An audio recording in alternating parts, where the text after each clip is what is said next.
First ನಮ್ಮ ಮನೆಗೆ ನಾಟಿ ಹಸು ಅಂತ ಬಂದಿದ್ದು ಇದೇನೆ. ಇದಕ್ಕೆ ನಾವು ಜಯ ಅಂತ ಹೆಸರಿಟ್ಟಿದ್ವಿ. ತುಂಬ ಸಾಧು ಗುಣ ಇದೆ. ಗಿರ್ ಹಸುನ ಫಸ್ಟ್ ನಮ್ಮ ಮನೆಗೆ ಬಂದಿದ್ದು. ಅದಾದ ಮೇಲೆ ಲೇಟ್ರಾನ್ ಒಂದೊಂದಾಗಿ ಮಾಡಿ ನೆಕ್ಸ್ಟ್ ಬಂದಿದ್ದು ನಮ್ಮ ಮನೆಗೆ ಕಾಂಕ್ರೀಜು ಇದು 3ನೇ ಹಸು ಬಂದಿದ್ದು ನಮ್ಮ ಮನೆಗೆ. ಇದು ಬಂದು ನನಗೆ ನನ್ನ ಹತ್ರ ಓಂಗೋಲ್ ಇಲ್ಲ ಅಂತ ನಾನು ನಮ್ಮ ತಿರುಪತಿ ಇಸ್ಕಾನ್ನಲ್ಲಿ ನಮ್ಮ ತುಂಬ ಆತ್ಮೀಯರಿದ್ದಾರೆ, ಅವರಿಗೆ ಕೇಳಿದ್ದಕ್ಕೆ ನನಗೆ ಈ 4 ಓಂಗೋಲು ನಿಮ್ಮ ಗೋಶಾಲೆಗೆ ಅಂತ ಬಂದು ನೋಡಿಬಿಟ್ಟು ಅವ್ರಿಗೆ ಖುಷಿಯಾಗಿ ಈ 4 ಓಂಗೋಲ್ ಕೊಟ್ಟಿದ್ದಾರೆ. ಇದು ಬಂದು ಗಿರ್ ಓರಿ ನಾನು ನಮ್ಮ ಪರಿಚಯದವ್ರ ಹತ್ರ ಇತ್ತು, ತೊಗೊಂಡೆ ನಾನು. ಯಾಕೆ ಅಂತ ಹೇಳಿದ್ರೆ ನಮ್ಮ ಹತ್ರ ಗಿರ್ ಹಸು ಇದೆಯಲ್ಲ, ಕ್ರಾಸಿಂಗಿಗೆ ಓರಿ ಬೇಕು ಅಂತೇಳಿ ತೊಗೊಂಡೆ. ತುಂಬ ಸಾಧು ಗುಣ ಇದ್ದಾನೆ, ಆಮೇಲೆ ಹೇಳಿದ್ದು ಕೇಳ್ತಾನೆ. ಗೋ ಸಂರಕ್ಷಣೆ ಉದ್ದೇಶ ಇದೇನಂತ ಹೇಳಿದ್ರೆ, ಯಾರು ಇದು ರೆಸ್ಕ್ಯೂ ಮಾಡಿದಾಗ ನಮ್ಮ ಹತ್ರ ಒಂದು HF, ಒಂದು ಕರು, ಅಲ್ಲೊಂದು ಕರು ಕಾಣ್ತಾ ಇದೆ, ಪ್ಲಸ್ ಒಳಗಡೆ ಒಂದಿದೆ. ಇದು 3 ರೆಸ್ಕ್ಯೂ ಮಾಡಿಕೊಟ್ರು, ಹಾಗಾಗಿ ಇದು ಇಟ್ಕೊಂಡಿದ್ದೀವಿ. ಸರ್ ನಮಸ್ತೆ. ನಮಸ್ತೆ. ಹಾಂ ಸರ್, ನಿಮ್ಮ ಪರಿಚಯ ಮಾಡ್ಕೊಳ್ಳಿ. ನಾನು ವಿಜಯಸಾರಥಿ ಅಂತ, ಶ್ರೀರಂಗಪಟ್ಟಣದಲ್ಲಿರೋದು. ಇದು ನಮ್ಮ ಗೋಶಾಲೆ ಬಂದು ಗಂಜಾಮ್ನಲ್ಲಿ ಗೋಸಾಯಿ ಘಾಟ್ ಅಂತಿದೆ, ಅಲ್ಲಿ ಗೋಶಾಲೆ ಇದೆ ನಮ್ಮದು. ಈ ಗೋಶಾಲೆ ಬಂದು ಅಂದರೆ 20 ವರ್ಷದಿಂದ ಹಸುನ ಸಾಕಾಣಿಕೆ ಮಾಡ್ತಾಯಿದ್ವಿ. ಮೊದಲು ಒಂದು ಕರುವಿಂದ ಸ್ಟಾರ್ಟ್ ಮಾಡಿ ಕೋವಿಡ್ಗೆ ಮುಂಚೆ ಹಸು ಕರು ಎಲ್ಲ ಸೇರಿ ನಮ್ಮ ಹತ್ರ ಒಂದು 100 ಇತ್ತು. ಆಮೇಲೆ ಕೋವಿಡ್ ಟೈಮಲ್ಲಿ ಸ್ವಲ್ಪ ಪ್ರಾಬ್ಲಮ್ ಆಗಿ ಹಾಗೆ ಕಮ್ಮಿ ಮಾಡಿ ಈಗ ದೇಶಿ ಹಸುಗಳಿಗೆ ಈಗ ಒಂದೂವರೆ ವರ್ಷದಿಂದ ಪ್ಲ್ಯಾನ್ ಮಾಡಿ ಈಗ 1 ವರ್ಷದಿಂದ ಒಂದೊಂದಾಗಿ ಡೆವಲಪ್ ಮಾಡಿ ಈಗ ಒಂದು 52 ಹಸು ಕರುಗಳೆಲ್ಲ ಸೇರಿ 52 ಇದೆ ನಮ್ಮ ಹತ್ರ.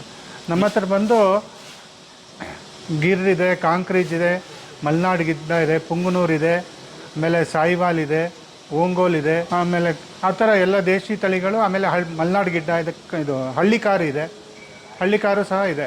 ಆಮೇಲೆ ಏನಂತ ಹೇಳಿದ್ರೆ ಅದರ ಜಾತಿ ಓರಿಗಳನ್ನ ಅಕಸ್ಮಾತ್ ಸಿಗದೇ ಇದ್ದಾಗ ಅದು ಇನ್ಸೆಮಿನೇಷನ್ ಮಾಡಿ ಅದೇ ಜಾತಿ ಓರಿಗಳನ್ನ ಡೆವಲಪ್ ಮಾಡ್ತಾ ಇದ್ದೀವಿ. ಇದು ಬಂದು ಕಾಂಕ್ರೀಜ್ ಅಂತೇಳಿ. ಈಗ ನಮ್ಮ ಹತ್ರ ಏನಂತ ಹೇಳಿದ್ರೆ ಒಂದು 7-8 ವೆರೈಟಿ ಹಸುಗಳಿದೆ. ಕಾಂಕ್ರೀಜ್ ಇದೆ. ಕಾಂಕ್ರೀಜ್ ಅಂತ ಹೇಳಿದ್ರೆ ರಾಜಸ್ಥಾನ ಆ ಕಡೆ ಸೈಡ್ದು. ಈಗ ನಾವು ಅದಕ್ಕೆ ಓರಿನೂ ಇಟ್ಕೊಂಡಿದ್ದೀವಿ, ಹಸುನೂ ಇಟ್ಕೊಂಡಿದ್ದೀವಿ. ಯಾಕೆ ಅಂತ ಹೇಳಿದ್ರೆ ಈಗ ನಾವು ಬ್ರೀಡ್ ಡೆವಲಪ್ ಮಾಡಬೇಕಂದಾಗ ಅದು ಅದೇ ಜಾತಿ ಓರಿಗಳಿದ್ರೆ ಮಾತ್ರ ಅದು ಬ್ರೀಡ್ ಡೆವಲಪ್ ಮಾಡೋಕ್ಕಾಗೋದು. ಅದರಿಂದ ಅದು ಕಾಂಕ್ರೀಜ್ ಹಸು. ಇದು ರಾಟಿ ಅಂತ. ಓಕೆ. ಇದರ ಓರಿ ನಮ್ಮ ಹತ್ರ ಇನ್ನೂ ಸಿಕ್ಕಿಲ್ಲ, ನೋಡ್ತಾ ಇದ್ದೀವಿ. ಇದು ಬಂದು ಗಿರ್ ಓರಿ.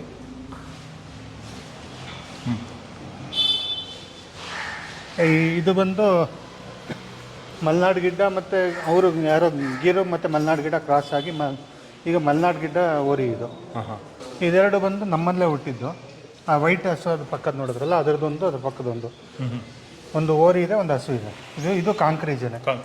ಇದು ಹೆಚ್ಚು ಕಮ್ಮಿ ಈಗ ಒಂದೂವರೆ ವರ್ಷ ಆಗಿದೆ. ಇದಕ್ಕೆ 1.5-2 ವರ್ಷ ಆಗ್ತದೆ. ಇದೆಲ್ಲ ಬಂದು ಮಲ್ನಾಡ್ ಗಿಡ್ಡ. ಇದೆಲ್ಲ ಮಲ್ನಾಡ್ ಗಿಡ್ಡಗಳು. ಆ ಕಡೆ ಬಂದರೆ ಪುಂಗನೂರು ಇದೆಯಲ್ಲ, ಇದು ಪುಂಗನೂರು. ಏನಂತ ಹೇಳಿದ್ರೆ ದೇಶಿ ಹಸುಗಳನ್ನ ಉಳಿಸ್ಬೇಕು ಅನ್ನೋದೊಂದು ಕಾನ್ಸೆಪ್ಟು. ಆಮೇಲೆ ಏನಂತ ಹೇಳಿದ್ರೆ ಹಸುವಿಂದ ಬರೀ ಹಾಲು ಒಂದೇ ಅಲ್ಲ, ಅದರಿಂದ ನಮಗೆ ಈಗ ಏನಂತ ಹೇಳಿದ್ರೆ ಫರ್ಟಿಲೈಸರ್ ಆಗಿರ್ಬೋದು, ಆಮೇಲೆ ಈಗ ಅದೆಲ್ಲ ಕೆಮಿಕಲ್ ಯೂಸ್ ಮಾಡೋ ಬದಲು ರಾಸಾಯನಿಕವಾಗಿ ಮಾಡಿದಾಗ ಹಿಂದಿನ ಕಾಲದಲ್ಲಿ ಈಗ ನಮಗೆ ಅದೇ ಈಗ ಒಂದು 50 ವರ್ಷದ ಮುಂಚೆ ನಮ್ಮ ದೇಶದಲ್ಲಿ BP ಶುಗರ್ ಎಷ್ಟು ಜನಕ್ಕಿತ್ತು, ಇವಾಗ ಎಷ್ಟು ಜನಕ್ಕಿದೆ? ಈಗ ಮನೇಲಿ ಒಬ್ರಿಗಿದೆ, ಆವಾಗ ಊರಲ್ಲಿ 10 ಜನಕ್ಕಿತ್ತು. ಏನಕ್ಕೆ ಅಂತ ಹೇಳಿದ್ರೆ ನಾವು ಕೆಮಿಕಲ್ ಸ್ವೀಕಾರ ಜಾಸ್ತಿ ಮಾಡ್ತಾಯಿದ್ದೀವಿ. ಆಮೇಲೆ ಈಗ ಹೇಳ್ತಾರಲ್ಲ, ಈಗ ಅನ್ನ ತಿನ್ನೋದ್ರಿಂದ ಅವತ್ತು ಅನ್ನನೇ ತಿಂತಾಯಿದ್ದು ತಾನೇ. ನಮ್ಮ ದೇಶದಲ್ಲಿ ಅವತ್ತೇನು ರೊಟ್ಟಿ ಅದೆಲ್ಲ ಯಾರೂ ತಿಂತಾ ಇರಲಿಲ್ಲ. ಇವಾಗ ಈಗೀಗ ಇದು ಡಯಟ್ ಅದೆಲ್ಲ ಬರ್ತಾಯಿದೆ. ಹಿಂದೆ ಏನು ಮಾಡೋರು, 2 ಊಟ ಮಾಡೋರು, ಬೆಳಿಗ್ಗೆ ಒಂದು ಊಟ, ಸಂಜೆ ಒಂದು ಊಟ, ಮೀನ್ಸ್ 2 ಟೈಮ್ ಮಾತ್ರ ತಿಂತಾಯಿದ್ರು. ತಿಂಡಿ ಕಾನ್ಸೆಪ್ಟೇ ಫಸ್ಟ್ ಇರಲಿಲ್ಲ ನಮ್ಮ ಭಾರತದಲ್ಲಿ. ರೈತರಾಗಿರ್ಬೋದು, ಯಾರೇ ಆಗಿರ್ಬೋದು, ಬೆಳಿಗ್ಗೆ ಮುದ್ದೆ ತಿಂದ್ಬಿಟ್ಟು ಗದ್ದೆಗೆ ಹೋದರೆ ತಿರ್ಗಾ ಸಂಜೆ ಬಂದು ತಿಂದ್ಬಿಡೋರು ಆ ಥರ. ಆಮೇಲೆ ಏನಂತ ಹೇಳಿದ್ರೆ ಆಗ ಬರೀ ರಾಸಾಯನಿಕಗಳೇನು ಯೂಸ್ ಮಾಡ್ತಾ ಇರಲಿಲ್ಲ. ಆಗ ಗೊಬ್ಬರ, ಗಂಜಲ ಈ ಥರ ಯೂಸ್ ಮಾಡಿನೇ ಮಾಡ್ತಾಯಿದ್ದು. ಅದ್ರ ಜೊತೆಗೆ ಈಗ ಏನಂತ ಹೇಳಿದ್ರೆ ನಾವು ಈಗ ಹಸುವಿಂದ ಹಾಲಿನಿಂದ ಈಗ ತುಪ್ಪ, ಬೆಣ್ಣೆಗಳು ಮಾಡ್ತಾಯಿದ್ದೀವಿ. ಅದೀಗ ನಾವು ಮಾತ್ರ ಕಮ್ಮಿ ಪ್ರಮಾಣ ಇರೋದ್ರಿಂದ ಈಗ ಕೆಲವು ಔಷಧಿಗಳಿಗೆ ಕೊಡ್ತಾಯಿದ್ದೀವಿ ನಾವು. ಪ್ಲಸ್ ಇದೆರಡು ಬಂದು ಸಾಯಿವಾಲು. ಇದು ಬಂದು ನಮಗೆ 1 ವಾರ ಆಯ್ತು ಅಷ್ಟೇ. ಈಗ ಎಲ್ಲ ಜಾತಿಗಳನ್ನೂ ಸಂರಕ್ಷಣೆ ಆಗಬೇಕಂತೇಳಿ ಪ್ಲ್ಯಾನ್ ಮಾಡಿ ಮಾಡ್ತಾ ಇರೋದು. ಅದರಲ್ಲಿ ಹಿಂಗೆ ಹೊರಗಡೆನೂ ಇದೆ ನಮ್ಮ ಹತ್ರ. ಆಮೇಲೆ ಈಗ ನೆಕ್ಸ್ಟ್ ಎರೆಹುಳು ಗೊಬ್ಬರ ಸ್ಟಾರ್ಟ್ ಮಾಡ್ತಾಯಿದ್ದೀನಿ. ಅದ್ರ ಜೊತೆಗೆ ಈಗ ಧೂಪ, ಈಗ ನಾವು ಗಣಪತಿ ಹಬ್ಬಕ್ಕೆ ಗಣಪತಿ ಮಾಡೋಣ ಅಂತೇಳಿ ಪ್ಲ್ಯಾನ್ ಮಾಡ್ತಾಯಿದ್ದೀನಿ. ಗೊತ್ತಿಲ್ಲ, ಭಗವಂತನ ದಯೆಯಿಂದ ಅದು ಸ್ಟಾರ್ಟ್ ಮಾಡಿ ಸಗಣಿಯಿಂದ. ಹೌದು. ಅಂದರೆ ಹಿಂದೆ ಈಗ ನೀವು ಮನೆಯಲ್ಲಿ ಪೂಜೆ ಮಾಡ್ಬೇಕಾದ್ರೆ ಗಣಪತಿಗೆ ಸಗಣಿಯಿಂದ ಅಂದರೆ ಗೋಮಯ ಇಟ್ಬಿಟ್ಟು ಅದ್ರ ಮೇಲೆ ಹುಲ್ಗರಿಕೆ ಇಟ್ಟು ಪೂಜೆ ಮಾಡೋದು. ನೀವು ಏನೇ ಪೂಜೆ ಮಾಡಿದ್ರು ಫಸ್ಟ್ ಅದೇ ಥರ ಮಾಡೋದು. ನಾವು ಗಣಪತಿನೇ ಆ ಥರ ಮಾಡಿದಾಗ ಅವರು ಪೂಜೆ ಮಾಡಿ ಅದಕ್ಕೆ ಸ್ವಲ್ಪ ಮಣ್ಣು ಮಿಕ್ಸ್ ಮಾಡಿ ಮಾಡಿದಾಗ ಅದೇ ಪೂಜೆ ಮಾಡಿ ಅವರು ಒಂದು ಬಕೆಟಲ್ಲಿ ವಿಸರ್ಜನೆ ಮಾಡಿಬಿಟ್ಟು ಗಿಡಕ್ಕೆ ಹಾಕಿದ್ರೆ ಗಿಡಕ್ಕೆ ಗೊಬ್ಬರನೂ ಆಯಿತು. ನಮಗೆ ಆಗ ಪ್ಲಾಸ್ಟರ್ ಆಫ್ ಪ್ಯಾರಿಸು ಇದನ್ನೆಲ್ಲ ಯೂಸ್ ಮಾಡೋದು ಕಮ್ಮಿ ಆಯಿತು. ಈಗ ಅದಕ್ಕೆ ಇದನ್ನೆಲ್ಲ ಒಣಗಿಸಿ ಈಗ ಸ್ಟಾಕ್ ಮಾಡ್ತಾಯಿದ್ದೀವಿ.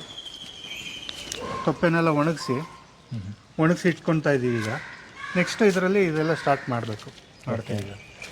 ಸಗಣಿಯನ್ನು ಒಣಗಿಸಿ ಇಟ್ಕೊತೀರಾ? ಹಾಂ. ಇದರಿಂದ ಏನೇನು ಮಾಡ್ತೀರಾ? ಈಗ ಧೂಪ ಮಾಡ್ಬೋದು. ಹಾಂ. ಧೂಪದ ಕಪ್ಪಿಗೆ ಇದನ್ನು ಸ್ವಲ್ಪ ಪ್ರಮಾಣ ಮಿಕ್ಸ್ ಮಾಡಿ ಧೂಪ ಮಾಡ್ಬೋದು, ದೀಪ ಮಾಡ್ಬೋದು. ಆಮೇಲೆ ಈಗ ಗಣಪತಿ ಮಾಡ್ಬೋದು. ನೆಕ್ಸ್ಟ್ ಈಗ ಇದರಲ್ಲಿ ಕೀ ಬಂಚೆಲ್ಲ ಮಾಡ್ತಾಯಿದ್ದಾರೆ. ಕೀ ಚೈನು ಇವೆಲ್ಲ ಪ್ಲ್ಯಾನ್ ಮಾಡಿದ್ದಾರೆ ಕೆಲವು ಕಡೆ ಎಲ್ಲ. ಅದೆಲ್ಲ ಮಾಡಿದಾಗ ಏನಾಗುತ್ತೆ ಅಂದರೆ ನಮಗೆ ಗೋಶಾಲೆ ಸಸ್ಟೈನ್. ಅದರಿಂದ ಈಗ ಒಂದು ಹಸು ಅಷ್ಟು ಸಗಣಿ ಹಾಕಿದಾಗ ಅದನ್ನೇ ನಾವು ರೀಯೂಸ್ ಮಾಡಿದಾಗ ಅದು ಆಟೋಮೆಟಿಕ್ಕಾಗಿ ಅದ್ರ ಊಟ ಸಿಕ್ತು. ಈಗ ಹಸು ಗೊಡ್ಡ ಹಸು ಅಂತೇಳಿ ಅವರು ಇದೇನಿಲ್ಲ, ಅದು ಹಾಲು ಕೊಡಲಿಲ್ಲ ಅಂತ ಹೇಳಿದ್ರೆ ಅದರಲ್ಲಿ ತೊಪ್ಪೆ ಗಂಜಲದಲ್ಲೂ ಸಹ ಇದೆ. ಈಗ ನೆಕ್ಸ್ಟು ನಾನೀಗ ಗೋಬರ್ ಗ್ಯಾಸ್ ಮಾತಾಡ್ತಾ ಇದ್ದೀನಿ. ಅದುವೇ ಇನ್ನೊಂದು ಮೋಸ್ಟ್ಲಿ 1-2 ತಿಂಗಳೊಳಗೆ ಅದು ಫೈನಲ್ ಆಗುತ್ತೆ. ಅದೇನಂತ ಹೇಳಿದ್ರೆ ಒಂದು ಯೂನಿಟ್ ಥರ ಮಾಡಬೇಕು. ಏನಂತ ಹೇಳಿದ್ರೆ ಗೋಬರ್ ಗ್ಯಾಸ್ ಮಾಡಬೇಕು. ಗೋಬರ್ ಗ್ಯಾಸ್ ಸ್ಲರಿಯಿಂದ ಬಂದಾಗ ಅದನ್ನು ಡಿವಾಟ್ರಿಂಗ್ ಮಿಷಿನಲ್ಲಿ ಹಾಕಿದ್ರೆ ಅದರಲ್ಲಿ ಫೈಬರ್ ಸಪ್ರೇಟ್ ಆಗುತ್ತೆ ಮತ್ತು ಈ ಲಿಕ್ವಿಡ್ ಸಪ್ರೇಟ್ ಆಗುತ್ತೆ. ಲಿಕ್ವಿಡ್ನ ಡೈರೆಕ್ಟ್ ಜಮೀನುಗಳಿಗೆ ಯೂಸ್ ಮಾಡ್ಕೋಬೋದು. ಈ ಫೈಬರ್ ಬರೋದ್ರಲ್ಲಿ ನೀವು ನಾನು ಹೇಳಿದ್ನಲ್ಲ ಈ ಥರ ಪದಾರ್ಥಗಳು ಮಾಡ್ಕೊಂಡಾಗ 2 in 1 ಇನ್ಕಮು ಬರುತ್ತೆ. ಆಗ ಗೋಶಾಲೆಗೆ ನಡೆಯೋದಕ್ಕೆ ಅನುಕೂಲ ಆಗುತ್ತೆ. ಇದು ಬಂದು ಹಳ್ಳಿ ಕಾರಿದು. ನಮ್ಮ ಹತ್ರ ಓರಿನೂ ಈಗ ಚಿಕ್ಕ ಚಿಕ್ಕ ಓರಿಗಳಿದೆ. ಓಕೆ. ಅಂದರೆ ಅದಾದ ಬ್ರೀಡಿಂಗ್ನೇ ಅದು ಮಾಡ್ತಾ ಇದ್ದೀವಿ.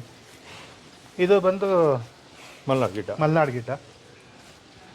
ಇದು ಬಂದು ಇದು ಪುಂಗನೂರು ಓರಿ ಇದು. ಓಕೆ.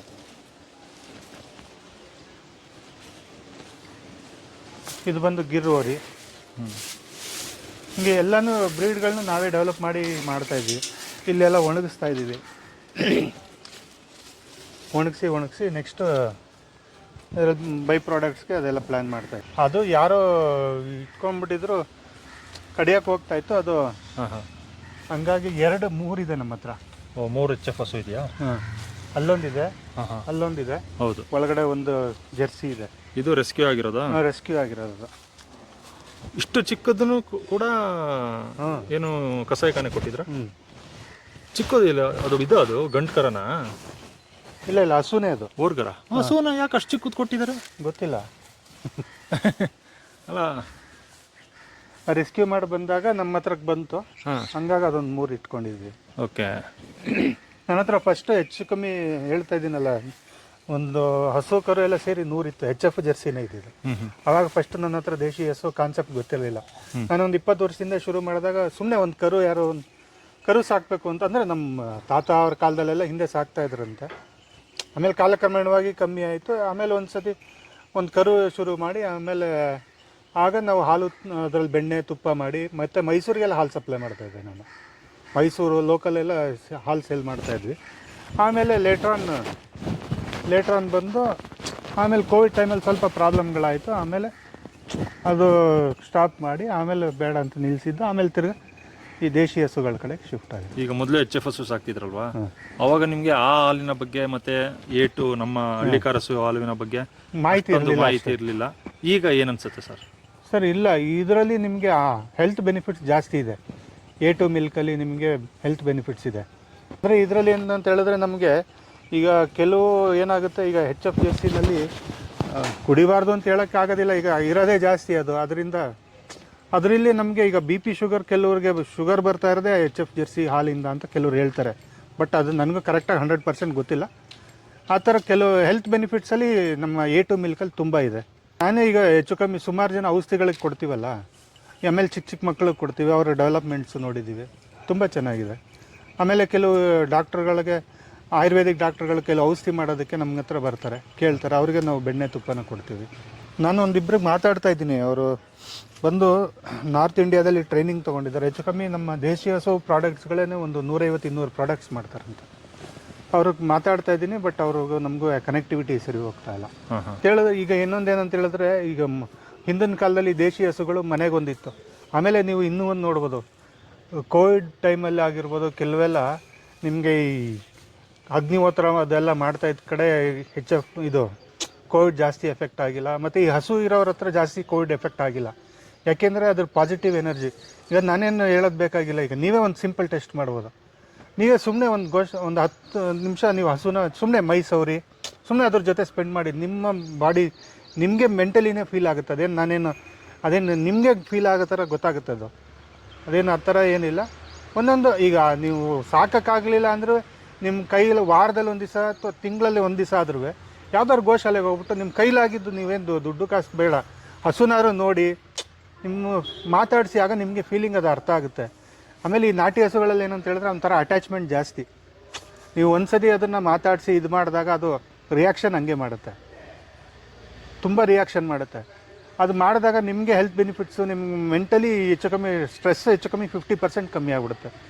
ಸುಮ್ಮನೆ ಒಂದ್ಸತಿ ಬಂದು ಟ್ರಯಲ್ ನೋಡಿ ಗೊತ್ತಾಗುತ್ತೆ, ನಿಮಗೆ ಅನುಭವ ಆಗುತ್ತೆ. ಅದು ನಿಮ್ಗೆ ಅನುಭವ ಆಗಿದೆ 100%. ನೀವು HFS ಸಾಕ್ತಿದ್ರಿ ಮೊದಲು, ಖಂಡಿತ ಆಗಿದೆ. ಇದಕ್ಕೂ ನಿಮಗೆ ಅನುಭವ ಖಂಡಿತ ಆಗಿದೆ. ಅಲ್ಲ ನೀವೇ ಈಗ ನಾನು ಬೇಡ, ಈಗ ನೀವೇ ಒಂದ್ಸತಿ ಸುಮ್ಮನೆ ಒಂದು 10 ನಿಮಿಷ ಟ್ರೈ ಮಾಡಿ. ಹೌದು, ನಿಮ್ಮ ಅನುಭವನೇ ನೀವು ಹೇಳ್ಬೋದಾಗ. ಮೇವಿನ ನಿರ್ವಹಣೆ ಅಂತ ಹೇಳಿದ್ರೆ ನಾನು ಬಂದು ವೃತ್ತಿಯಲ್ಲಿ ಅರ್ಚಕರು, ಮತ್ತು ಅರ್ಚಕರು ನನ್ನ ವೃತ್ತಿಯಿಂದ ಆಮೇಲೆ ನಾನು ಇಲ್ಲೊಂದು ಗೋಸಾಯಿಘಟ್ಟಲ್ಲಿ ಒಂದು ಆಶ್ರಮನ ಬಾಡಿಗೆಗೆ ತೊಗೊಂಡು ಅಲ್ಲಿ ನಡೆಸ್ತಾ ಇದ್ದೀನಿ. ಏನಂತ ಹೇಳಿದ್ರೆ ಈ ಗೋಶಾಲೆ ನಡೆಸೋದಕ್ಕೋಸ್ಕರ ಇದೆಲ್ಲ ಮಾಡಿದ್ದೀನಿ. ಈ ಬರೋ ಇನ್ಕಮಲ್ಲಿ ನಾನು ಗೋಶಾಲೆ ರನ್ ಮಾಡ್ತಾಯಿದ್ದೀನಿ. ಆಮೇಲೆ ಕೆಲವರು ಇಲ್ಲಿ ಬಂದವರು ಒಂದು ಟ್ರಸ್ಟ್ ಮಾಡಿದ್ದೀನಿ, ಅದರಲ್ಲಿ ದಾನ ಕೊಟ್ಟವರು, ಅದರಿಂದ ನಮ್ಮ ಗೋಶಾಲೆ ನಡೀತಾ ಇದೆ. ಆಮೇಲೆ ನಮ್ಮ ಹತ್ರ ಯಾವುದೂ ಜಮೀನು ಯಾವುದೂ ಇಲ್ಲ. ಫಸ್ಟ್ ಜಾಗ ನಂದೊಂದು ಮೇನ್ ರೋಡಲ್ಲಿ ಸೈಟ್ ಇತ್ತು, ಕೊಟ್ಬಿಟ್ಟು ನನಗೆ ಗೋಶಾಲೆ ಜಾಗ ತೊಗೊಂಡು ನಾನೀಗ ಹೊರಗಡೆಯಿಂದ ರೈತರಿಂದನೇ ನಾನು ಹುಲ್ಲೆಲ್ಲ ಪರ್ಚೇಸ್ ಮಾಡಿ ನಾನು ಮೇಂಟೈನ್ ಮಾಡ್ತಾಯಿದ್ದೀನಿ. ಸರ್ ಒಂದು ದಿವಸಕ್ಕೆ ಒಂದು 7,500 ರೂಪಾಯಿ ತನಕ ಖರ್ಚು ಬರುತ್ತೆ. ಆದಾಯ ಏನು ಈಗ ಅಂದರೆ ಈಗ ಬೈ ಪ್ರಾಡಕ್ಟ್ಸ್ಗೆ ಪ್ಲ್ಯಾನ್ ಮಾಡಿದ್ದೀವಿ, ಅದಾದಮೇಲೆ ಅದು ಆದಾಯ. ಈಗ ಅಂತ ಹೇಳಿದ್ರೆ ಈಗ ಸ್ವಲ್ಪ ಕಷ್ಟನೇ ನಡೀತಾ ಇದೆ, ಬಟ್ ಭಗವಂತ ಯಾವುದೋ ರೀತಿಯಲ್ಲಿ ಕೆಲವು ಹಿತೈಷಿಗಳು ನನಗೆ ಸಪೋರ್ಟ್ ಮಾಡ್ತಾ ಇದ್ದಾರೆ, ಅದರಿಂದ ನಡೀತಾ ಇದೆ. ಈಗ ನಾವು ಇದರಲ್ಲಿ ಬೈ ಪ್ರಾಡಕ್ಟ್ಸ್ ಎಲ್ಲ ಪ್ಲ್ಯಾನ್ ಮಾಡ್ತಾ ಇದ್ದೀವಿ. ನಮಗೇನು ಇದು ಆದಾಯ ಅಂತ ಹೇಳಿದ್ರೆ ನಮಗೆ ಬೇಡ, ಈಗ ಹಸುಗೆ ಮೇಂಟೈನ್ ಆದರೆ ಸಾಕು ಅನ್ನೋ ಥರ ನಾವು ಪ್ಲ್ಯಾನ್ ಮಾಡ್ತಾ ಇರೋದು. ಈಗ ನೆಕ್ಸ್ಟು ಬೈ ಪ್ರಾಡಕ್ಟ್ಸ್ ಎಲ್ಲ ಈಗ ನಾವು ಸದ್ಯಕ್ಕೆ ಈಗ ಹಾಲು ಮಾರ್ತಾಯಿಲ್ಲ, ನಾವು ತುಪ್ಪ ಬೆಣ್ಣೆನ ಮಾಡ್ತಾಯಿದ್ದೀವಿ. ಅದು ಬಂದಿದ್ದು ಅವರು ಈಗ ನಮ್ಮ ಫ್ರೆಶ್ ಸರ್ಕಲ್ಲು ಮತ್ತು ಈಗ ಡಾಕ್ಟ್ರುಗಳಿಗೆ ಗೊತ್ತಿದೆ ಅವ್ರಿಗೆ ನಾವೇನು ಮಾಡ್ತಾಯಿದ್ದೀವಿ ಅಂತ, ಅವ್ರುಗಳು ಸ್ವಲ್ಪ ಸಹಾಯ ಮಾಡ್ತಾ ಇರೋದ್ರಿಂದ ಗೋಶಾಲೆ ನಡೀತಾ ಇದೆ. ಇನ್ನು ಮುಂದಿನ ದಿನಗಳಲ್ಲಿ ನಾನು ಬೈ ಪ್ರಾಡಕ್ಟ್ಸು ಸ್ಟಾರ್ಟ್ ಮಾಡ್ತಾಯಿದ್ದೀನಿ, ಆವಾಗ ನನಗೆ ಗೋಶಾಲೆ ನಡೆಸೋಕ್ಕೆ ಅನುಕೂಲ ಆಗ್ಬೋದು.